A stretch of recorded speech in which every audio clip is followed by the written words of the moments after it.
I was really hoping this was not it, but as I told you last week, the children, plural, of R. Kelly and his ex-wife are speaking out in a new documentary that promised to reveal a deep, dark family secret.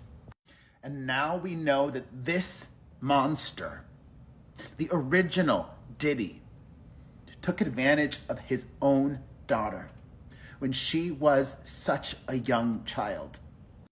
R. Kelly's Karma, A Daughter's Journey, is out now. And in this, we learn a lot. But first, a reminder. Aaliyah's ex is currently serving decades in prison. He has been sentenced to decades, thankfully. And it's unlikely that he will be released early, okay? His daughter changed her name because she doesn't want to be called by her previous name anymore, and I will respect that. She now goes by Buku Abi. She is 26 years old now, and she says that she was repeatedly abused by her father sexually when she was a child, and that she first told her mother when she was 10 years old.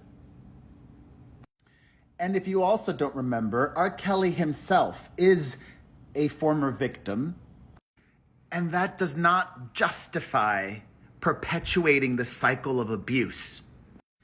In his own autobiography, R. Kelly revealed that he was raped by a family member, a relative, when he was just 8 years old.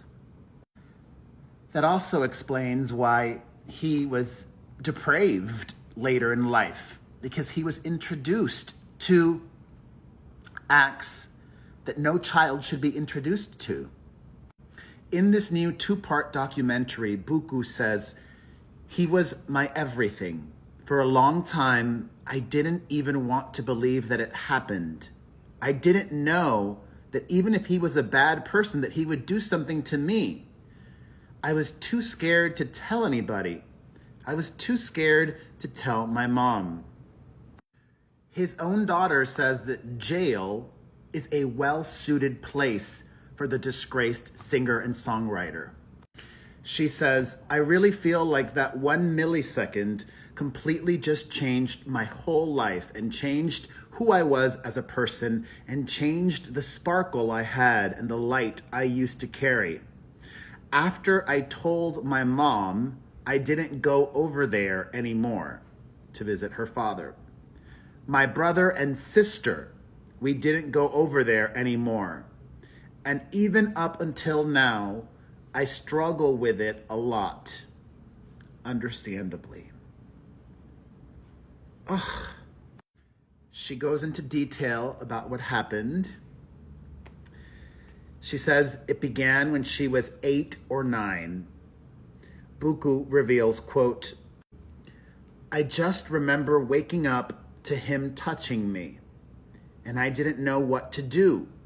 So I kind of just laid there and I pretended to be asleep." She says that she told her mother and that they then went to the police where they filed a complaint as Jane Doe. This is crazy. She says in the documentary, quote, "They couldn't prosecute him because I waited too long. So at that point in my life, I felt like I said something for nothing." For his part, the incarcerated R. Kelly, through a lawyer, says that his daughter is lying.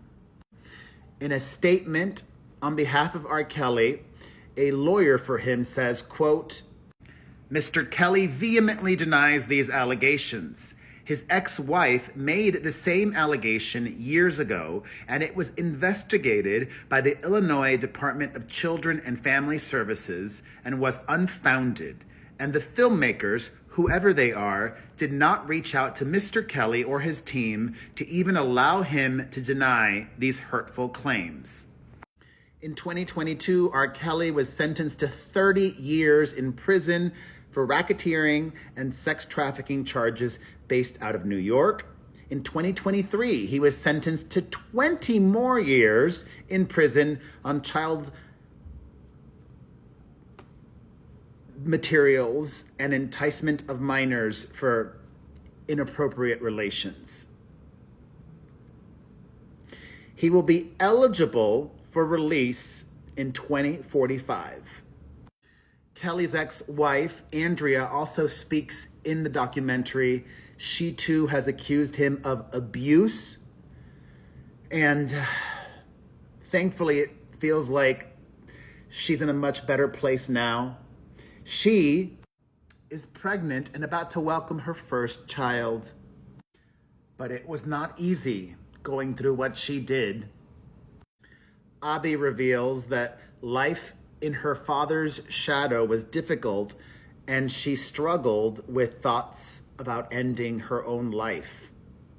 And his ex-wife recounts in this documentary the night they escaped R. Kelly and took the kids with her to see their grandfather, to stay with him. And they had never met their grandfather before due to R. Kelly's allegedly controlling behavior. She recounts one very sad moment where she was at a Target with her mother. She says, we went to the bathroom and she came out and I was washing my hands and she saw that my wrists were all cut up and she just immediately dropped everything and she was asking like, what's going on? Are you okay?